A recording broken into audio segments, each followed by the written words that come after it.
हरे कृष्णा। सब भक्तों का स्वागत है श्रीमद् भागवतम की कथा में। हम श्रवण कर रहे हैं श्रीमद् भागवतम का दूसरा स्कंद विसर्ग। इसके अंतर्गत ब्रह्मा जी नारद मुनि को भगवान के पुरुष अवतारों का वर्णन कर चुके हैं। अभी वे 25 लीला अवतार और 3 गुणावतार इनका वर्णन करेंगे, क्योंकि विशिष्ट कार्य संपन्न करने के लिए भगवान विशेष लीला करने के लिए अवतार धारण करते हैं। ब्रह्मोवाच, ब्रह्मा जी ने कहा, जब भगवान अनंत दिव्य शक्तिशाली भगवंत लीला के रूप में ही ब्रह्मांड के गर्भोदक नामक सागर में डूबी हुई पृथ्वी को ऊपर उठाने के लिए वराह जी का रूप धारण करते हैं, तो सबसे पहले एक असुर जिसका नाम है हिरण्याक्ष यह प्रकट हुआ। इसकी विस्तृत कथा हम श्रवण करेंगे श्रीमद् भागवतम के 3 स्कंद में। भगवान ने उस दैत्य को अपने दांत के द्वारा विदीर्ण करके मार डाला और धरती का उन्होंने उद्धार किया। जैसे जयदेव गोस्वामी भी अपने गीत में कहते हैं, वसति दशन शिखरे धरणी तव लग्ना शशिनी कलंक कलेव निमग्ना केशवधृता शूकर रूपा जय जगदीश हरे। भगवान जो शूकर रूप धारण करते हैं, वराह रूप धारण करते हैं, पृथ्वी माता को अपनी दाढ़ों पर स्थित करके वह कलंक युक्त चंद्रमा की भांति अत्यंत सुंदर दिखते हैं। इस प्रकार से उनका वर्णन हुआ है। तो भगवान ने अपनी बहुत लंबी दाढ़ों के द्वारा उस हिरण्याक्ष का वध किया था। इसके पश्चात सर्वप्रथम प्रजापति इनकी पत्नी आकुति के गर्भ से सुयज्ञ नामक भगवान ने अवतार लिया और फिर सुयज्ञ ने अपनी पत्नी दक्षिणा के द्वारा सुयम इत्यादि देवताओं को उत्पन्न किया था। सुयज्ञ ने इंद्रदेव के रूप में तीनों लोकों के महान क्लेश कम कर दिए थे। उस समय में कोई पात्र जीव नहीं था जो इंद्र बन सकता था, तो भगवान ही स्वयं इंद्र का कार्य करते हैं और इसके फलता मानव मात्र के परमपिता स्वयंभू मनु ने उसी भगवान श्री हरि नाम से उन्हें पुकारा था। इसके पश्चात भगवान श्री कपिल देव इस रूप में भगवान अवतरित हुए, जो देवहूति पुत्र और प्रजापति कर्दम मुनि के पुत्र रहे।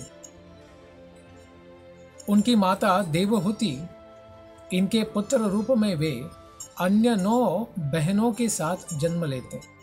पहले 9 बहनें जन्म लेती हैं, उसके पश्चात कपिल मुनि ने जन्म लिया और अपनी माता को उन्होंने दिव्य सांख्य योग यानी भक्ति योग का आत्म साक्षात्कार का विषय विशद करके इसके विषय में शिक्षा दी, जिसके द्वारा उसी जीवन में सांसारिक गुण रूपी कीचड़ से वो विमल हो गई, पवित्र हो गई और उन्होंने भगवत भक्ति के द्वारा मुक्ति का भी लाभ लिया। इसी मार्ग को कपिल मुनि ने अपनी माता देवहूति के कल्याण के लिए विशद वर्णन किया। इसी को हम श्रवण करेंगे श्रीमद् भागवतम के 3 स्कंद में। अध्याय 25 से लेकर 32 तक इसका श्रवण किया जाएगा। इसके पश्चात भगवान श्री हरि अत्रि मुनि के द्वारा प्रकट हुए संतान के रूप में, क्योंकि अत्रि मुनि ने उस प्रकार से प्रार्थना की थी और उन्होंने भगवान को प्रसन्न करके फिर वे स्वयं ही अत्रि के पुत्र दत्तात्रेय, दत्त यानी अत्रि के पुत्र के रूप में अवतार ग्रहण करने का वचन दिया था और भगवान के चरण कमलों की कृपा से अनेक यदु, हय हय इत्यादि को भी दिव्य ज्ञान देकर पवित्र किया और उन्होंने भौतिक तथा आध्यात्मिक दोनों ही वर प्राप्त किए थे। ऐसे अत्रि मुनि के घर में भगवान श्री दत्तात्रेय प्रकट हुए थे। उसके पश्चात विभिन्न लोकों की उत्पत्ति करने के लिए मुझे तपस्या करनी पड़ी, ब्रह्मा जी को तपस्या करनी पड़ी। तब भगवान ने मुझसे प्रसन्न होकर फिर 4 कुमारों के रूप में सनक, सनत कुमार, सनंदन और सनातन इनके रूप में अवतार लिया ज्ञान शक्ति का। और पिछले दिन में या कल्प में सृष्टि में आध्यात्मिक सत्य यानी आत्मज्ञान का जो विनाश हो चुका था, योगो नष्टा परंतप, किंतु इन 4 कुमारों के द्वारा उन्होंने इतने स्पष्ट ढंग से उसकी व्याख्या की कि मुनियों को तुरंत सत्य का साक्षात्कार प्राप्त हो गया। ऐसे सनातन ब्रह्म पर हमेशा ध्यान करते हैं चतुष्कुमार, और यह भगवान के भक्त कैसे बनते हैं इसकी लीला हम श्रवण करेंगे 3रे स्कंद में। इसके पश्चात उन्होंने अपनी तपस्या की विधि प्रदर्शित करने के लिए धर्म प्रजापति, इनकी पत्नी तथा दक्ष की पुत्री जिनका नाम मूर्ति था, उनके गर्भ से नर तथा नारायण इन युगल रूपों में महान ऋषि और तपस्वियों के रूप में अवतार ग्रहण किया। कामदेव की सखियां, स्वर्ग की सुंदरियां उनका व्रत भंग करने के लिए वहां आई, किंतु वे सफल नहीं रही, क्योंकि उन्होंने भगवान से शरीर से ही अपने ही समान या उससे भी अधिक दिव्य अनेक सौंदर्या उत्पन्न होती हुई उन्हें दिखाई दी। और भगवान ने उनको कहा कि आप इसमें से एक को इंद्र के लिए भेंट करके ले जाइए। तब उन्होंने भगवान से उरु से प्रकट ऐसी उर्वशी को चयन किया था। इसकी भी लीला हम बाद में श्रवण करेंगे। ऐसे प्रकट हुए नर नारायण ऋषि, भले ही वे देव हैं, लेकिन फिर भी उन्हें एक की तरह ही संबोधन किया जाता है। इसके पश्चात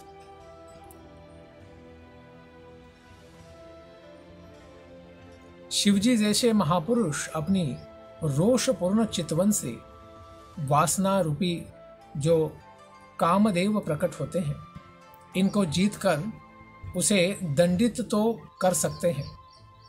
कामदेव को उन्होंने दंडित किया और अपने क्रोध की अग्नि से उन्हें अनंग बना दिया, भस्मीभूत कर दिया था। किंतु वे स्वयं अपने क्रोध के अत्यधिक प्रभाव से मुक्त नहीं हो सके थे।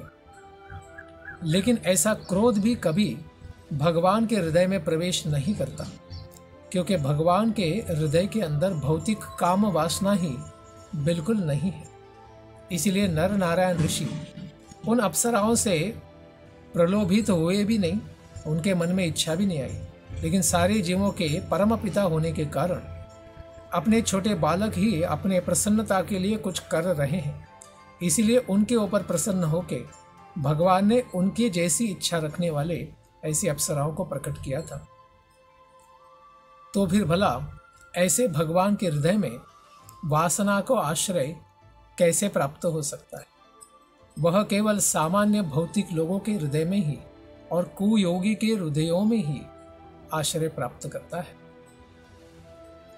इसके पश्चात दिव्य ध्रुव बालक की कथा जो 4th स्कंद में सुनेंगे।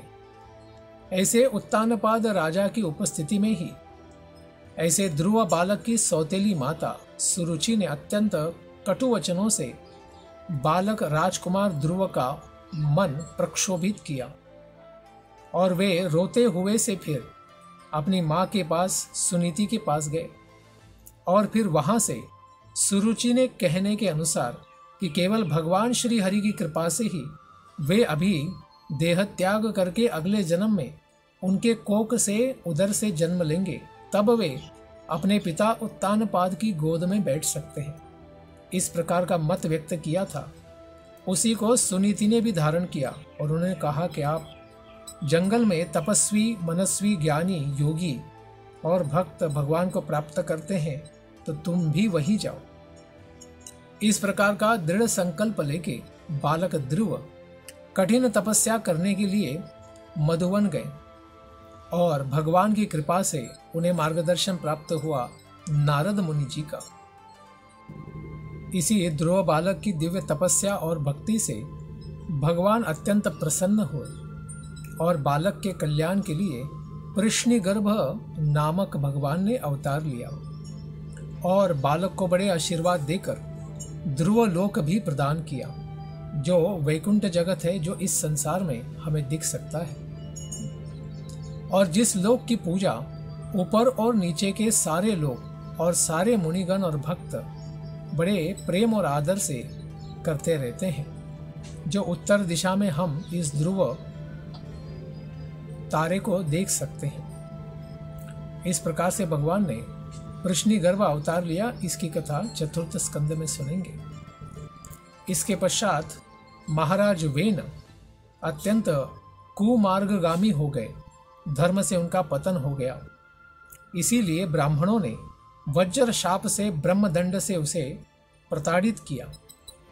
इस प्रकार राजा वेन अपने सत्कर्मों और ऐश्वर्य से साथ ही भस्म हो गए और नरक के पथ पर जाने लगे।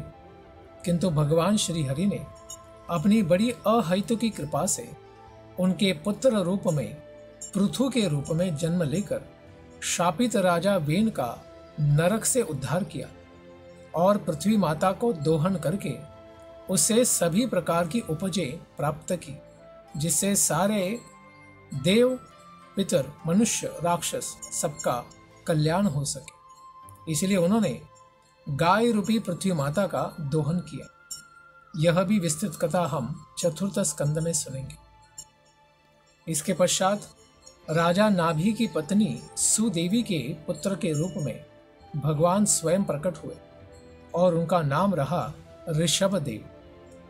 अपने मन को अत्यंत समदर्शी बनाने के लिए उन्होंने जड़ योग साधना की, अवधूत परमहंस वृत्ति धारण की। इस अवस्था को मुक्ति का सर्वोच्च सिद्ध पद भी माना जाता है, जिसमें मनुष्य अपने में ही स्थित रहकर पूर्ण रूप से संतुष्ट रह सकता है। इस लीला को हम श्रवण करेंगे श्रीमद् भागवतम के पंचम स्कंद में। फिर मेरे यानी ब्रह्मा जी द्वारा संपन्न यज्ञ में भगवान हयग्रीव अवतार के रूप में प्रकट होते हैं। वे साक्षात यज्ञ ही है और अपने शरीर का रंग अत्यंत उनका सुनहला है। वे साक्षात वेद मूर्ति भी हैं और समस्त देवताओं के हृदय के परमात्मा भी हैं और अत्यंत पूजनीय है। जब उन्होंने श्वास ली तो उनके नथनों से समस्त मधुर वैदिक स्तोत्रों की ध्वनियां प्रकट होती थी। इतने महान है भगवान श्री हयग्रीव। फिर उसके पश्चात कल्प के अंत में आगे आने वाले वैवस्वत मनु, जो सत्यव्रत मुनि थे, तब उन्होंने देखा कि मत्स्य अवतार के रूप में भगवान श्री हरि ही पृथ्वी पर्यंत सभी प्रकार के जीवात्माओं के आश्रय हैं। तब कल्प के अंत में जल में मेरे भय से सभी वेद ब्रह्मा जी के मुख से निकले थे तथा भगवान उस प्रवाह जल का राशि उसके अंदर आनंद उठाते हुए सारे वेदों की रक्षा करते हैं। तो यह आंशिक प्रलय है, क्योंकि छठे मनवंतर के बाद जो विवस्वान के पुत्र रहे उस प्रकार से वे प्रकट होते हैं, इसलिए उनका नाम होता है वैवस्वत मनु। जो अभी का मनवंतर चल रहा है वही वैवस्वत 7वां मनवंतर है और चाक्षुष मनवंतर में यह सत्यव्रत मुनि की यह लीला हुई। तब आदि भगवान मथानी की तरह उपयोग में लाने जाने के लिए जो 8वें स्कंद में लीला आएगी, देवासुर कल्याण के लिए, अमृत मंथन के लिए, मंदराचल पर्वत के लिए घूरी आश्रय स्थल के रूप में कश्यप रूप में अवतार लेते हैं, जो मंदराचल के लिए क्या बनते हैं, आधार बनते हैं। देवता और असुर जब अमृत निकालने के लिए इस मंदराचल को मथानी बनाकर क्षीर सागर का मंथन कर रहे थे, यह पर्वत आगे पीछे घूम रहा था, जिससे भगवान कश्यप की पीठ पर रगड़ पड़ रही थी और वे अघजगी निद्रा में ही थे और अत्यंत खुजलाहट का अनुभव कर रहे थे और उन्हें बड़ा आनंद आ रहा था इस प्रकार की रगड़ से। इस दिव्य लीला को हम श्रवण करेंगे श्रीमद् भागवतम के 8वें स्कंद में।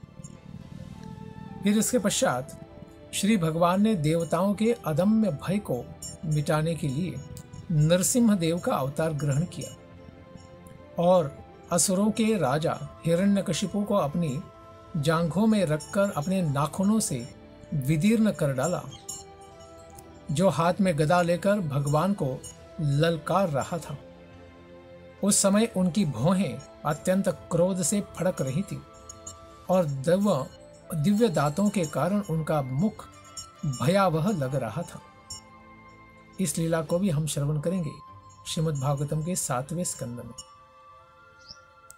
अत्यंत बलशाली मगर के द्वारा नदी के भीतर पांव पकड़ लिए जाने के कारण हाथियों के महान नायक गजेंद्र अत्यंत पीड़ित हुए और अपनी सूंड में उन्होंने उसी दिव्य सरोवर से एक कमल को लेकर भगवान श्री हरि को संबोधित करते हुए कुछ इस प्रकार से कहा। हे आदि भोक्ता, हे परम स्वामी, ब्रह्मांड के नायक, हे उद्धारक, हे तीर्थ के समान विख्यात, आपके पवित्र नाम जो जपने योग्य हैं, उनके श्रवण मात्र से ही सभी लोग पवित्र हो जाते हैं। इस प्रकार से उन्होंने भगवान को पुकार लिया और इस पुकार के द्वारा भगवान स्वयं प्रकट होते हैं। किस प्रकार से प्रकट होते हैं? अत्यंत अविलंब तुरंत आशु प्रकट हो जाते हैं और जो उनका भक्त गजेंद्र बड़ी भारी संकट में था, जो पूर्व जन्म में एक राजा थे, तो पक्षीराज गरुड़ के ऊपर आसीन होकर भगवान अपने आयुध चक्र से सुसज्जित वहां तुरंत प्रकट हुए। उन्होंने हाथी की रक्षा करने के लिए फिर अपने चक्र से मगर के मुंह के खंड खंड कर दिए और हाथी के सूंड से पकड़कर उसे पानी से बाहर निकालकर बचा लिया। इस प्रकार से भगवान दिव्य अवतार धारण करते हैं। गजेंद्र मोक्ष की लीला को भी हम आगे श्रवण करेंगे। इसके पश्चात वामन देव अवतार। यांछा मृते पति चरण प्रभुभीर्न चाल्यः। जब भगवान किसी से का छल करना चाहते हैं तो अत्यंत दिव्य रूप से करते हैं। ऐसे भगवान श्री हरि समस्त भौतिक गुणों से सर्वथा परे होते हुए भी अदिति, कश्यप की पत्नी अदिति, जो आदित्यों की माता है, इनके गुणों से कहीं बढ़कर थे। वे अदिति के सबसे कनिष्ठ छोटे पुत्र रूप में प्रकट हुए, इसलिए उनका नाम उपेंद्र भी है। और क्योंकि उन्होंने ब्रह्मांड के समस्त ग्रहों को पार किया, अपने चरणों के द्वारा लांग लिया था, इसीलिए वे पूर्ण पुरुषोत्तम भगवान हैं। उन्होंने केवल 3 पग भूमि मांगने के बहाने से बलि महाराज से सारी भूमि त्रिलोकी का राज्य छीन लिया। उन्होंने इस प्रकार से याचना इसलिए की थी क्योंकि बिना याचना के सन्मार्ग पर चलने वाले किसी भी व्यक्ति से उसकी अधिकृत संपत्ति नहीं ली जा सकती। धर्म से जो अर्जित धन है, उसको कोई चोरी करके प्राप्त नहीं कर सकता है। इसकी कथा भी 8वें स्कंद में श्रवण करेंगे। कोई भी राजा अपने पराक्रम से अन्य राजाओं को जीत सकता है और ऐसा आधिपत्य अधिकृत समझा जाता है। तो इस प्रकार से बलि महाराज ने इंद्र से सारा त्रिलोकी का राज्य छीना था, लेकिन ऐसा धर्म से कमाया हुआ धन तो ऐसे छीना जाना कठिन था, इसलिए ब्राह्मण रूप में उन्होंने याचना करके इसको मांगा था। भगवान से आशीर्वाद प्राप्त उन्होंने किया था कि वह उनका नित्य साथी बने और द्वारपाल के रूप में उनके साथ ही रहे, क्योंकि भगवान ने जब त्रिलोकी का राज्य उनसे ले लिया तो यह अधिकार, सेवा का अधिकार बलि महाराज का बन गया। तो इसीलिए आशीर्वाद प्राप्त करने के लायक थे, तो आशीर्वाद बड़ा दिव्य मांगा। इसीलिए भगवान के लिए सर्वस्व अर्पित करने वाले मनुष्य कभी कुछ खोते नहीं। भगवान को अगर हम 1 रुपया भी देते हैं तो भगवान उसे कभी भूलते नहीं और भक्त की सारी कामनाएं पूर्ण करने के लिए वे तत्पर होते हैं। उसी प्रकार से भगवान श्री वामन देव उनके सूतल लोक में उनके द्वारपाल के रूप में सेवा देते हैं। तो भगवान अनंत है और उनकी कथाएं और लीलाएं भी अनंत हैं। इस प्रकार से भगवान को संतुष्ट करना परम स्वार्थ होता है। बलि महाराज ने अपने गुरु शुक्राचार्य का मत को खंडित करते हुए चेतावनी देने पर भी कि यह छलिया विष्णु है, फिर भी उन्होंने संकल्प किया और 3 पग जमीन दान करने के कर्तव्य को पूरा किया और तीसरे पग के लिए अपना शीश नमाकर उन्हें उनके चरणों में दिया। लेकिन इससे बलि महाराज ने सूतल लोक को भी प्राप्त किया और अगले मनवंतर में 8वें मनवंतर में इंद्र का पद भी उन्होंने प्राप्त किया है और उसके पश्चात भगवान के वैकुंठ जाने का भी आशीर्वाद उन्होंने प्राप्त किया है और उनके लिए भगवान स्वयं सार्वभौम अवतार लेके उनका उद्धार करेंगे। बलि ने भगवान को अत्यंत प्रसन्न किया।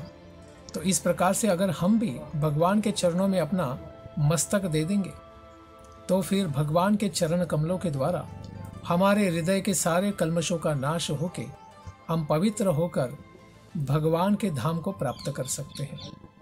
ऐसी दिव्य लीला को भी विस्तार से हम आगे श्रवण करेंगे।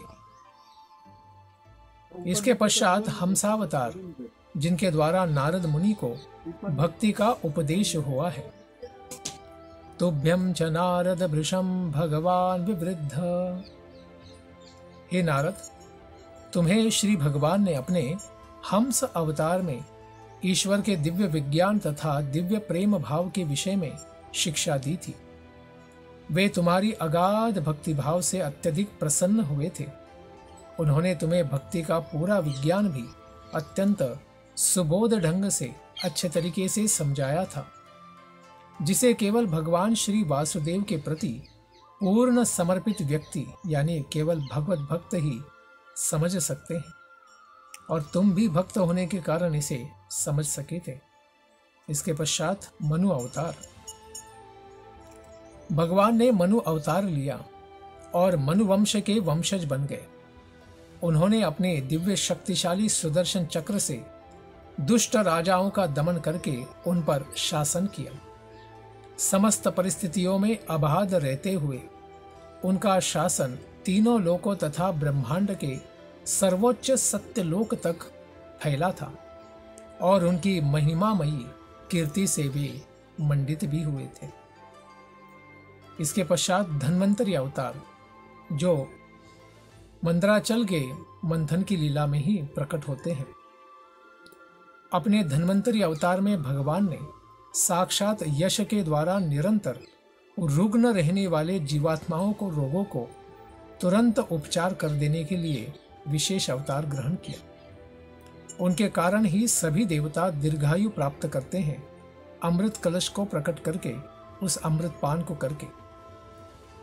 इसी प्रकार भगवान सदा के लिए महिमा मंडित हो जाते हैं।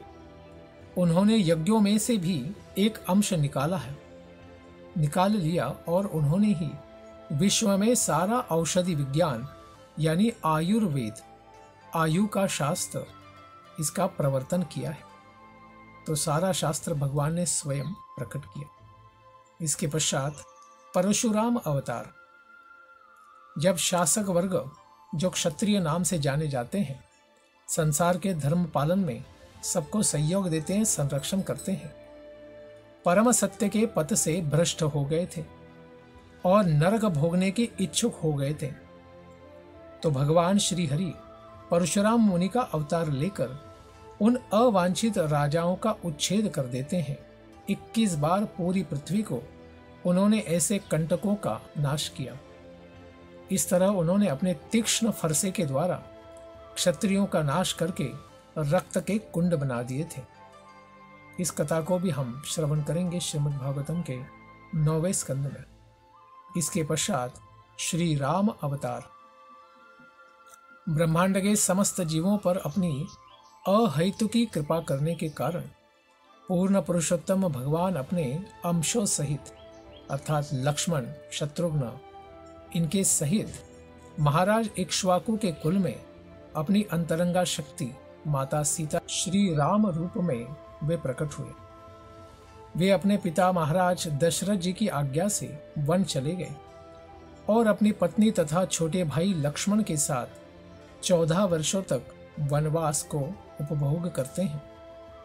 अत्यंत शक्तिशाली 10 सिरों वाले रावण ने उनके प्रति कई वर्षों तक अपराध किया और जिससे अंततः वो स्वयं ही भगवान के द्वारा विनष्ट हो गया। इसका भी संक्षिप्त परिचय 9वें स्कंद में हम श्रवण करेंगे।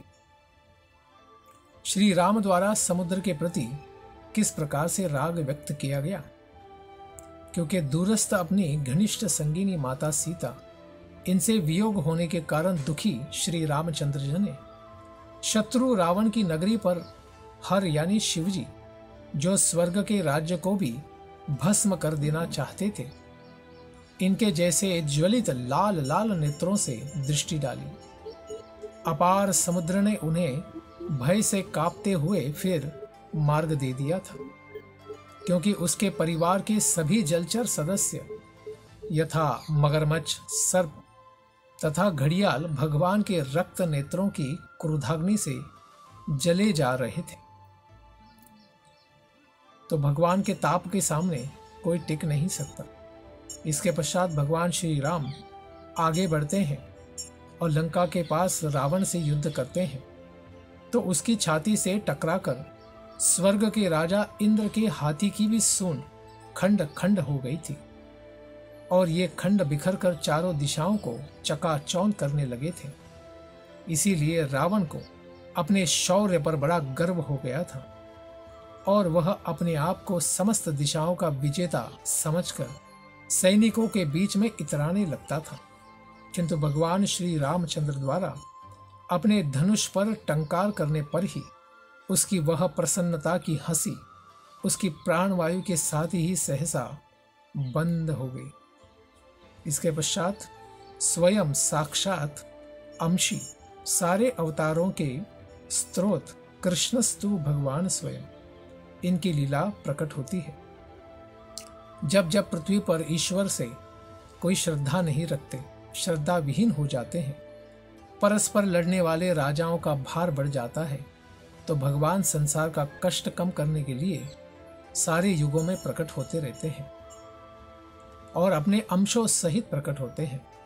वे अत्यंत सुंदर काले काले केशों से युक्त अपने आदि रूप में भगवान श्री श्याम सुंदर रूप में प्रकट हुए और अपनी दिव्य महिमा के विस्तार के लिए ही अलौकिक कार्य करते हैं। कोई उनकी महानता का अनुमान कभी नहीं लगा सकता।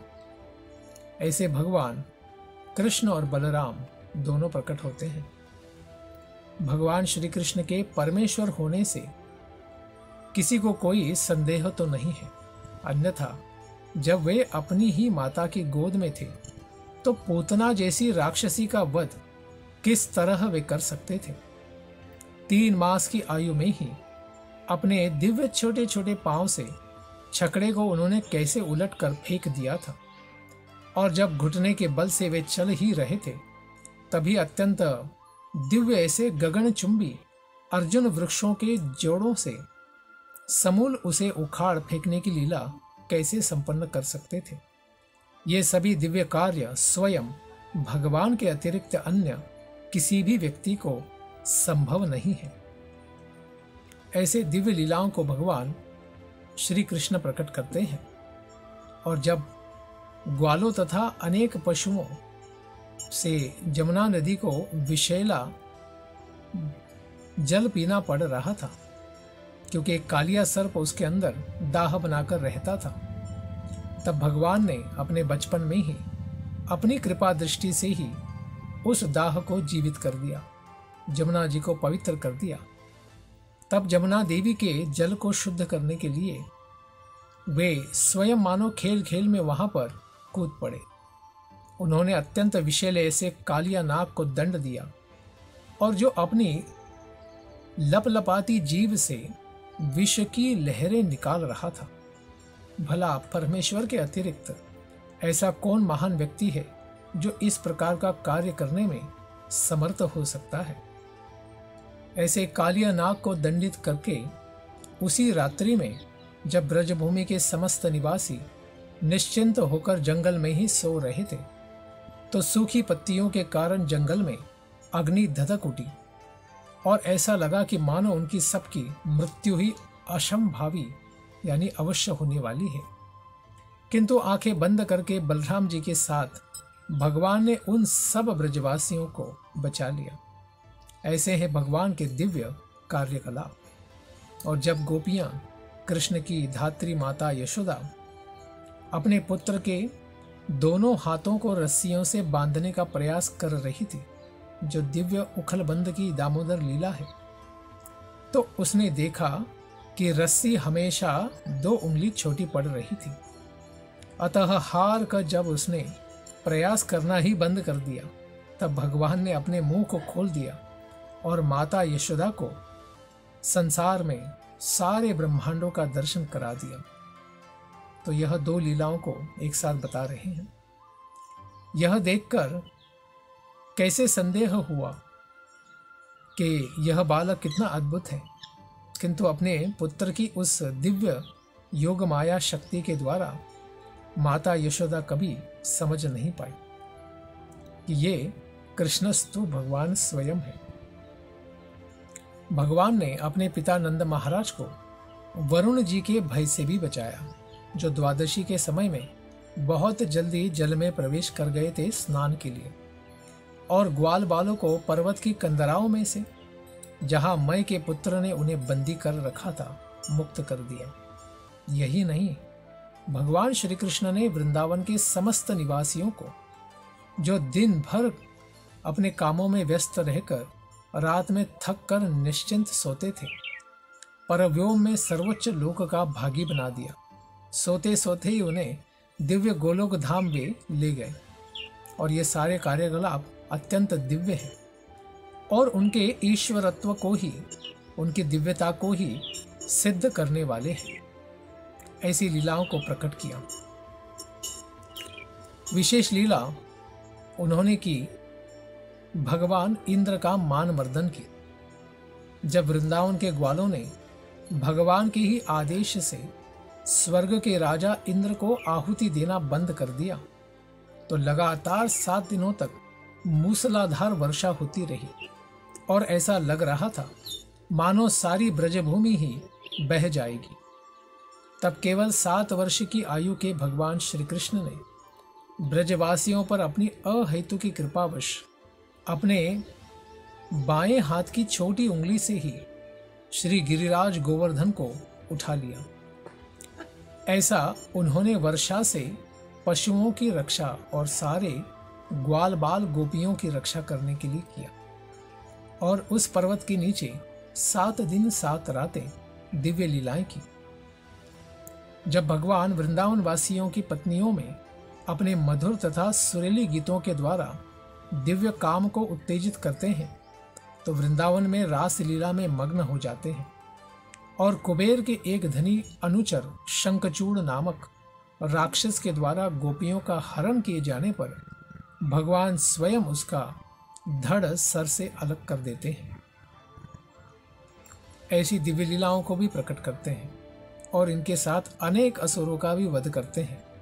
प्रलंब, धेनुक, बक, केशी, अरिष्ट, चाणूर, मुष्टिक, कुवलयापीड़, कंस, यवन, नरकासुर, पौंड्रक, शाल्व, द्विविध वानर, बलबल, दंतवक्र, 7 सांड, शंबर, विदुरथ, रुक्मी, काम्भोज, मत्स्य, कुरु, सृंजय, कैकेय, साक्षात हरि ने और साथ में बलदेव जी ने अर्जुन, भीम आदि नामों की आड़ लेकर वे स्वयं ही सारे राक्षसों का विनाश करते हैं, उनके साथ भीषण युद्ध करते हैं और इस प्रकार से सबको मार गिराते हैं। और इनका मारना भी अत्यंत दिव्य है। जो निर्विशेष ब्रह्मवादी ऐसे ब्रह्म को प्राप्त करते हैं इतनी कठोर तपस्या के और ज्ञान की अनुशीलन में, लेकिन ये असुर केवल भगवान के द्वारा मारे जाने पर ऐसी दिव्य स्थिति को अनायास ही उनकी कृपा से प्राप्त कर लेते हैं। इसके पश्चात कलयुग की दिव्य संध्या में सत्यवती के पुत्र के रूप में श्रील व्यास देव प्रकट होते हैं और वे सारे वैदिक साहित्य के संग्रह को सिद्ध करते हैं। अल्पजीवी अल्पज्ञ मनुष्यों के लिए जो कठिनाई से वेदों को धारण कर सकते हैं कलयुग में, तो बड़ी कृपा करके उन्होंने लिखित स्वरूप में इनकी शाखाओं उपशाखाओं को विभाजित करके सब मनुष्य जाति के कल्याण के लिए इनको प्रदान किया। और जब नास्तिक लोग वैदिक विज्ञान में अत्यंत दक्ष बनकर परम विज्ञानी मय के मय दानव के द्वारा निर्मित श्रेष्ठ प्रक्षेपास्त्रों मिसाइल्स में चढ़कर आकाश में अदृश्य उड़ते हुए विभिन्न लोकों के वासियों का संहार करेंगे, तो बुद्ध रूप में अत्यंत आकर्षक वेश धारण करके भगवान उनके मस्तिष्कों को मोह लेंगे और उन्हें उपधर्मों का उपदेश देंगे जो मुख्य धर्म नहीं होंगे। तो यह जो अवतार है इस बार का अवतार नहीं है, यह वर्णन जो है ब्रह्मा जी के दूसरे कल्प के ब्रह्म यानी बुद्ध अवतार का किया गया है। उसके पश्चात कलयुग के अंत की संध्या में जब तथाकथित संतों और द्विजों के घरों में भी ईश्वर की कथा नहीं होगी, जब सरकार की शक्ति निम्न कुल में उत्पन्न शूद्रों अथवा उनसे भी निम्न लोगों से चुने गए मंत्रियों के हाथों में ही चली जाएगी, और जब यज्ञ विधि के विषय में कुछ भी यहाँ तक कि उच्चारण भी ज्ञात नहीं होगा, नष्ट भ्रष्ट सब योग पद्धति हो जाएगी, तो उसी समय भगवान स्वयं परम दंडदाता के रूप में प्रकट होंगे, भगवान कल्कि के रूप में। फिर इसके पश्चात 25 गुणावतारों की सूची के पश्चात 3 गुणावतारों का यहाँ उल्लेख करेंगे। सृष्टि के प्रारंभ में ही तपस्या में ब्रह्मा जी तथा जन्म देने वाले ऋषि प्रजापति रहते हैं। फिर सृष्टि के पालन के अवसर पर भगवान श्री हरि विष्णु नियामक देवता और विभिन्न लोकों के राजा के रूप में रहते हैं, किंतु अंत काल में अधर्म बचा रहता है, कुछ न कुछ अधर्म बचा रहता है, और रहते हैं शिव तथा क्रोधी नास्तिक इत्यादि। ये सब फिर परम शक्ति के रूप में भगवान की शक्ति के विभिन्न प्रतिनिधियों के रूप में यहाँ दिखाई देते हैं। भगवान स्वयं श्री विष्णु इनकी दिव्य लीला उनकी कृपा के अलावा कोई भी व्यक्ति कभी भी नहीं समझ सकता है। इसीलिए स्वयं ब्रह्मा जी कहते हैं कि भला ऐसा कौन व्यक्ति है जो विष्णु के पराक्रम का पूरी तरह वर्णन कर सके या श्रवण भी कर सके। यहाँ तक कि वह कितना भी बड़ा वैज्ञानिक साइंटिस्ट हो, जिसने ब्रह्मांड के समस्त अणु रेणु मॉलिक्यूल्स को गिन लिया है, गणना कर ली है, वह भी ऐसा नहीं कर सकता। वे ही केवल भगवान श्री हरि एकमात्र ऐसे हैं जिन्होंने त्रिविक्रम के रूप में जब अपने पांव को बिना प्रयास के सर्वोच्च लोक इस संसार के सत्यलोक के आगे तक पहुंचा दिया और स्वर्गीय गंगा को प्रकट किया, तीनों गुणों की साम्यावस्था तक को उन्होंने हिला दिया था, तो सारा ब्रह्मांड क्या हो गया, हिलने लगा था। ऐसी दिव्य लीला वामन देव जी ने की थी। उनके कार्यक्रम उरुक्रम केवल वे स्वयं ही जान सकते हैं। फिर भी ऐसे भगवान को कौन व्यक्ति है जो पूर्णतया जान सकता है? न तो मैं, न तुमसे पहले उत्पन्न हुए मुनिगण सर्वशक्तिमान भगवान को भली भांति जानते हैं, यानी कोई नहीं जानता। इसीलिए जो हमारे बाद फिर उत्पन्न होंगे उनके विषय में तो क्या कहा जाए। यहाँ तक कि भगवान के आदि अवतार शेष जी, अनंत शेष जी भी, जो भगवान की दिव्य शैया है, अपने सहस्त्र हजारों मुखों से भगवान के गुणों का वर्णन करते रहते हैं। ऐसे ज्ञान का अंत कभी नहीं पा सकते। तो फिर ऐसा कौन व्यक्ति है जो भगवान की ठगिनी माया शक्ति, विमोहित करने वाली माया शक्ति को पार कर सकते हैं? अगर भगवान कृपा करें तो केवल उनके द्वारा उनकी सेवा प्राप्त हो।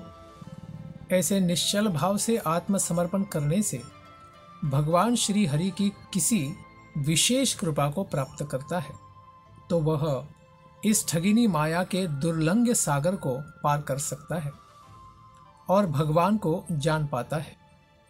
किंतु जिसे अंत में केवल कुत्तों और सियारों का भोजन बनना है, ऐसा तुच्छ जीव, ऐसे शरीर के प्रति जो आसक्त रहते हैं, अहम ममेती के भाव में पड़े रहते हैं, ऐसे भौतिकतावादी मूर्ख लोग, वे ऐसा कभी भी भगवान को नहीं जान सकते।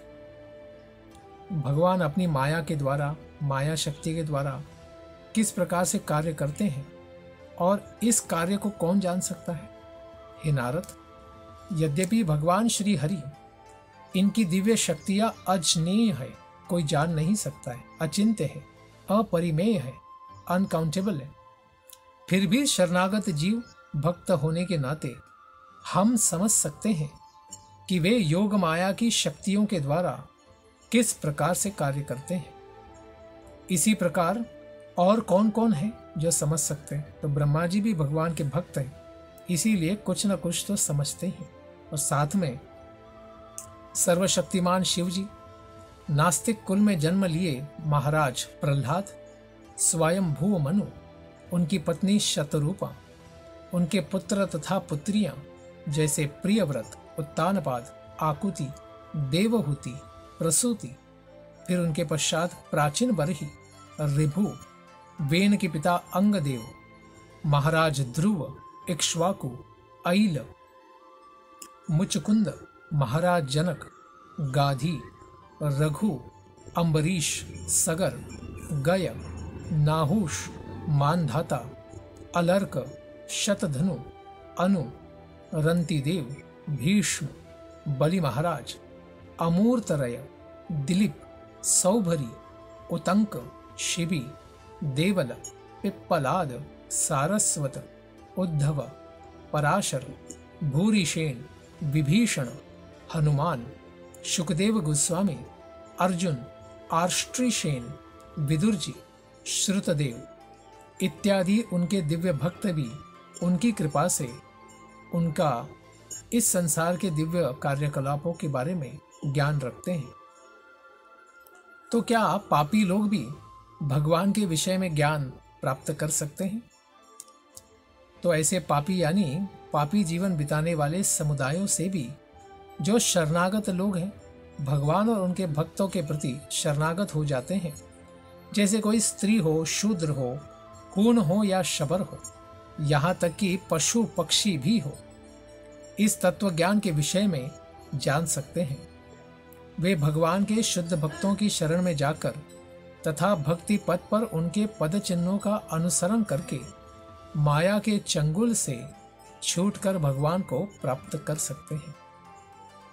तो ऐसे भगवान जो परमात्मा और ब्रह्मन इनके अंशी हैं, यानी भगवान से ही परमात्मा विस्तार है और ब्रह्म ज्योति का दिव्य तेज भी प्रकट होता है, तो इन दोनों से श्रेष्ठ महान कैसे हैं?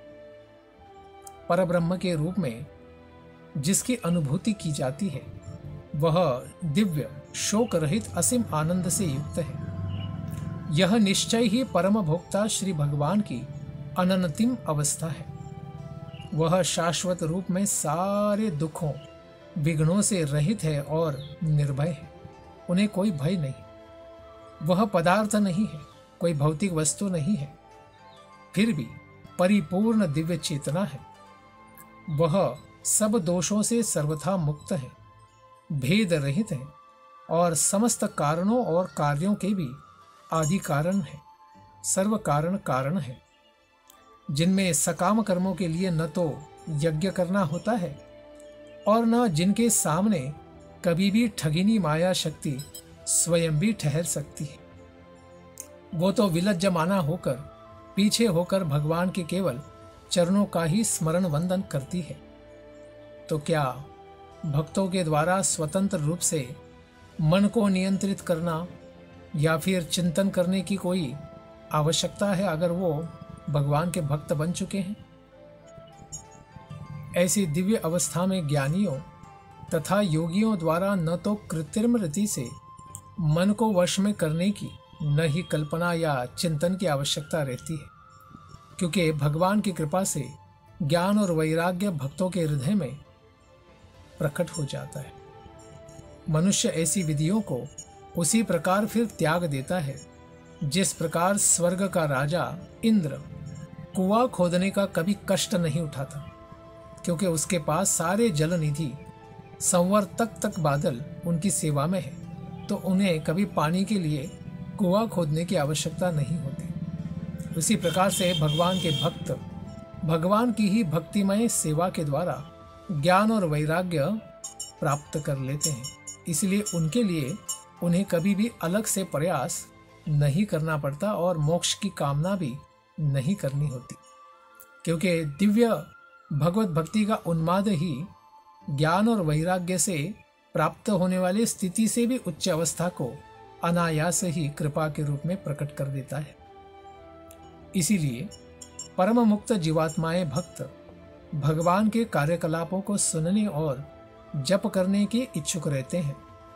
इस प्रसंग में इंद्र का यह उदाहरण बड़ा सुयोग्य है। ऐसे भगवान और जीवात्मा ये दोनों भी महान हैं, क्योंकि वे दोनों ही दिव्य हैं, आध्यात्मिक हैं। जो कुछ भी कल्याणकर है, कल्याणप्रद है, उनके परम स्वामी श्री भगवान ही हैं। क्योंकि जीवात्मा जो भी कर्म करना चाहता है, चाहे वह फिर इस संसार में भौतिक कर्म हो या फिर आध्यात्मिक अवस्था में किए जाने वाला भक्तिमय दिव्य कर्म हो, सबका फल देने वाले तो भगवान ही है। इस प्रकार वह परम उपकारी है, कल्याणकारी है। प्रत्येक जीवात्मा भी अजन्मा है, जीव का भी जन्म नहीं होता। अतएव इस भौतिक तत्वमय शरीर के विनष्ट हो जाने के पश्चात भी यह शरीर उसी प्रकार बना रहता है जिस प्रकार शरीर के भीतर वायु रह जाती है। यानी आध्यात्मिक जीव सोल जीवात्मा कभी भी नष्ट नहीं होता। जैसे शरीर से आत्मा परमात्मा चले जाने पर वायु तो रह जाती है, उसी प्रकार से कभी भी आध्यात्मिक जीव अपना अस्तित्व नहीं खोता है। संसार में अनेक प्रकार से भगवान की कृपा प्राप्त की जा सकती है, लेकिन जो भक्ति के द्वारा प्राप्त की जा सकती है वह अन्य किसी भी प्रक्रिया से उतनी महान कृपा नहीं प्राप्त की जा सकती। इस प्रकार से अध्याय 5 से 7 तक का सारांश और इसके ज्ञान का प्रचार इसको प्रकट करते हैं। और भगवान से ही निर्माण होने वाले इस प्रकार का ये दिव्य जगत है। यह दिव्य जगत से भी भगवान हमेशा दिव्य है और उनका दिव्य धाम भी सर्वथा अलग होता है। हे पुत्र नारद, मैंने तुम्हें संक्षेप में ही इस प्रकट जगतों के सृष्टा पूर्ण पुरुषोत्तम भगवान श्री नारायण के विषय में बताया है। जो भी गोचर और तात्विक अस्तित्व का कारण भगवान श्री हरि के अतिरिक्त और कुछ भी नहीं है। तो जो भी आपको दिखता है सब भगवान से ही प्रकट है। तो श्रीमद् भागवतम का जो दिव्य विषय है, भगवान की दिव्य विभूतियां और इनका संग्रह, नारद इनका प्रचार करे, विस्तार करे, यही दिव्य आशा और उपदेश और आदेश ब्रह्मा जी प्रकट करते हैं। इसीलिए कहते हैं, इदं भागवतम नाम यन्मे भगवतोदितं संग्रहोऽयं विभूतीनां त्वमेतद् विपुलीकुरु। हे नारद, पूर्ण पुरुषोत्तम भगवान ने ही मुझे यह दिव्य श्रीमद् भागवतम नामक तत्व ज्ञान संक्षिप्त रूप में चतुश्लोकी भागवत के रूप में सुनाया था, जिसको हम आगे श्रवण करेंगे। और यह उनकी विभिन्न शक्तियों का दिव्य संग्रह है। अब तुम स्वयं इस दिव्य ज्ञान का प्रचार करो, विस्तार करो। इसीलिए ये 4 श्लोक भागवत के प्रचार करने से नारद मुनि ने विस्तार करके 18,000 श्लोकों में इसको वितरित किया है सारे संसार में, जिसका श्रवण अभी हम कर रहे हैं। तो ऐसे भागवत के वक्ता जो हैं, इनका भाव क्या होना चाहिए, क्या चेतना होनी चाहिए, और श्रोताओं में भी किस प्रकार से भक्ति उत्पन्न होनी चाहिए। यथा हरौ भगवती नृणां भक्तिर्भविष्यति सर्वात्मन्यखिलाधारे इति संकल्प्य वर्णय। हे नारद पुत्र, तुम इस दिव्य भगवत ज्ञान का संकल्प पूर्वक इस विधि से वर्णन करो, जिससे कि सारे मनुष्य संसार के प्रत्येक जीव के परमात्मा तथा समस्त शक्तियों के आधार स्वरूप भगवान श्री हरि के प्रति दिव्य भक्ति उत्पन्न कर सके। तो प्रचार करने वाले का भाव यही होना चाहिए कि श्रवण करने वाले लोग भगवान श्री हरि के प्रति दिव्य भक्ति का भाव प्रकट कर सके, उनके हृदय में ऐसी भक्ति उत्पन्न हो सके। इसी भाव को रखते हुए हमें भागवत का प्रचार प्रसार वर्णन करना चाहिए। अन्य कोई भी हेतु ध्येय नहीं होना चाहिए। भगवान को प्रसन्न करना और भगवान को प्रसन्न करने वाली दिव्य भक्ति देवी ही सारे श्रोताओं के हृदय में प्रकट हो, इसके लिए दिव्य प्रार्थना करते हुए ही भागवत का पठन, पूजन, वंदन और वर्णन करना चाहिए। इसके पश्चात की कथा हम सुनेंगे आने वाले सत्र में। धन्यवाद। हरे कृष्ण।